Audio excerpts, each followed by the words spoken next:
Did you know that part of a healing from trauma journey means moving into relationship with all of our feelings, including the difficult ones? Our body is so good at protecting us from feeling hard things.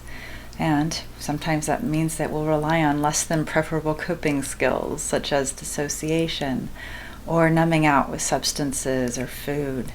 And part of stopping that numbing out process means expanding what's called the gradients of our emotional vocabulary and empowering our mind and body to shift into a new relationship with how we express and experience feelings and emotions.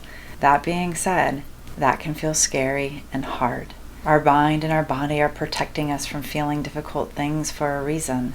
And often when we're living with trauma, our mind and our body live in a swinging polarity of feeling nothing, disconnected, to feeling all the feels all at once, being overwhelmed. And that is exactly why finding that middle ground and being in relationship with all of it is critical. In my book, we explore this in depth. And I wanted to introduce a quick exercise here that you can start to lean into practice what it's like to give a different frame to difficult feelings. Because when we have emotions, it's like our mind and our body is waving a yellow flag at us saying, hey, hey, hey, please pay attention. There's something here for you that's important. Now remember, our past stays present, especially when it's tied to stressful or painful things, because our brain prioritizes threat data and it remembers threat data extremely well.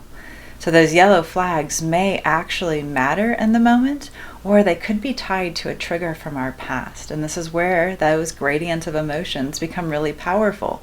It creates space neurologically for our brain to go, I'm going to explore this.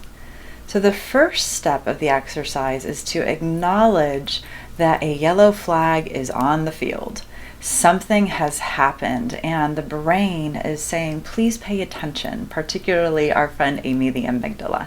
And when we acknowledge that there is some distress or disturbance coming up, immediately we're creating space, because the acknowledgement means that our brain knows we know.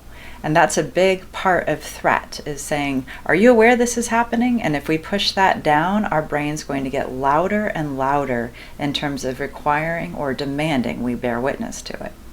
As Dr. Daniel Siegel reminds us, we have to feel it to heal it. So step 1, acknowledge that something is happening. Step 2 is get curious. What is happening? And even ask that emotional state why it's coming up right now. If you're noticing that you're feeling anxious, a gentle inquiry, why am I feeling anxious right now? If you're feeling angry, why am I feeling angry? The beautiful thing about curiosity is it furthers that space and it makes it not personal. It pulls it out of our core so that we can start to investigate and examine the information in front of us. The more space we have, the more opportunity we have for healing in our hands. So first we acknowledge, then we get curious, and then we're actually going to validate that there's something happening and that our brain is giving us a yellow flag for a reason.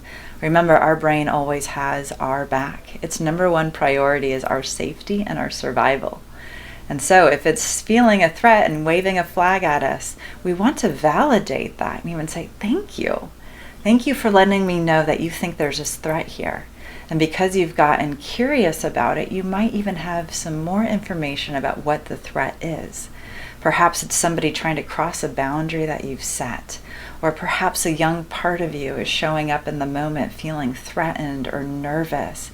And that part of you wants to be held and cared for, which then takes us to the 4th step, which is release. So acknowledge, get curious, validate, and then we're going to release. And release may look like a couple different things. Of course, we always have that CPR for the amygdala, that wonderful self-healing tool for helping the amygdala know that there's no threat and even delinking whatever caused that yellow flag to come up in the first place. If you're not familiar with that tool, we've linked the playlist down below where you can learn all about how to use it and start using it today. It's also, again, in the book. You can also lean into self-compassion to help release. Writing yourself a self-compassion letter, recognizing that, oh, there is a very real reason why I'm feeling this way, and doing some journaling in a compassionate way towards the young self that's letting you know that they're feeling threatened or scared can do a lot of healing and shifting in terms of how the brain is making sense of that current moment. Another wonderful opportunity is calling a friend. Yes, phone a friend for support. Simply being seen in our emotions by a safe other in of itself is healing. When we reach out to somebody safe and invite them to hold space for us, our brain loves it. But make sure it's a safe other and that they have the time in that moment to be with you, because otherwise Amy might throw another flag on the play. Do everything you can to ensure that you're creating the space for yourself and your healing journey.